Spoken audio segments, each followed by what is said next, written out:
Многие слышали песенку о том, что Чукча в Чуме ждет рассвета. На самом деле это не совсем так. Традиционное жилище этого малого народа называется яранга. И хотя во многом эти строения похожи, существует и ряд важных отличий. В древние времена строительство яранги сопровождалось ритуалами, напоминающими театральное действо. Они говорят о бережном и почтительном отношении северянина к своему жилищу. На площадку, убранную от кустарника и снега, первым делом завозили нарту с семейными амулетами-охранителями, а уже потом приступали к сооружению каркаса. По сути своей яранга похожа и на чум, и на юрту. Это круглый в основании шатер высотой от 3,5 до 5 метров. Деревянный каркас из шестов делался из березы, сосны или лиственницы и собирался без гвоздей. Креплением служил специальный ремень, которым стягивали детали, пропуская его через отверстия.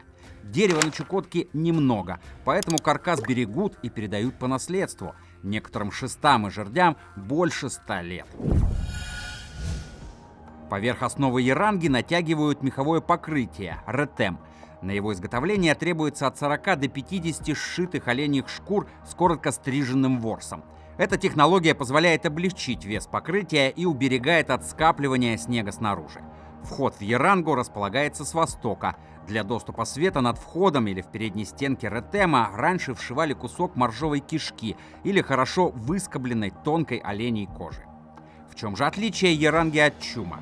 Она состоит из нескольких частей. Очаг расположен в холодной части яранги, которая называется чотагын. Если в чуме очаг находится в центре, то в яранге с краю. Здесь занимаются повседневными делами, готовят пищу, хранят запасы. Кстати, здесь же в основном чукчи и общаются между собой. Дело в том, что уважение и почтительное отношение к огню, как к живому существу, характерно для всех коренных жителей Чукотки. Каждая семья имеет собственный огонь, который выступает как оберег. По многим поверьям, пламя домашнего очага нельзя смешивать с другим и выносить за пределы жилища. Нельзя делиться им с чужим человеком, так как тот может забрать благополучие с собой. Добывают огонь с помощью гыргырки, главных семейных хранителей, приносящих удачу и защиту. Это деревянная доска в виде человеческой фигуры с хорошо выделанной головой и туловищем длиной 50-60 сантиметров. А какие северные легенды и приметы знаете вы? Поделитесь в комментариях. Напротив входа в задней части яранги устанавливают полог. На его устройство идет 12-15 оленьих шкур.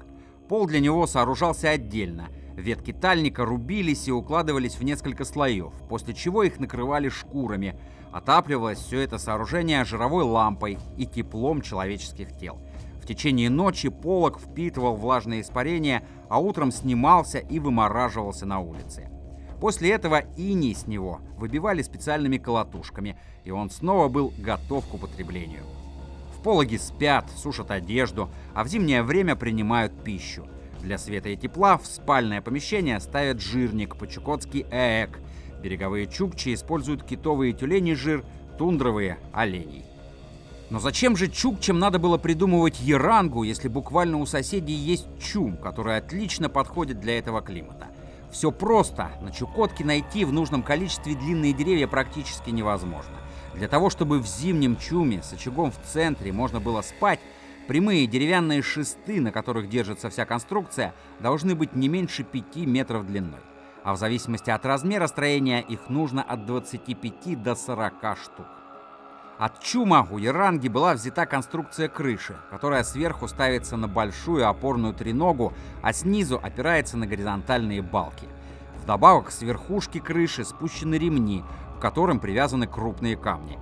Внутри же по центру ставятся 2 или 3 Т-образные распорки с перекладинами в виде дуг. Они выгибают наружу шесты крыши. В итоге для постройки яранги используют жерди куда меньшей длины. Похожее жилище есть и у юкагиров, правда, они делали его больше и вместительнее, до 3-4 жилых пологов на одну ярангу. Жили представители этого народа в одном жилище на несколько семей.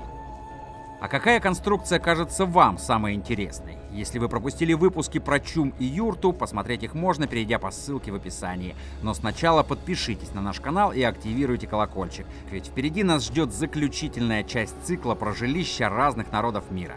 Расскажите в комментариях, о чем еще вы хотели бы узнать из наших видео, а мы постараемся как можно быстрее об этом рассказать. А с вами был канал Ямал Медиа. До новых встреч!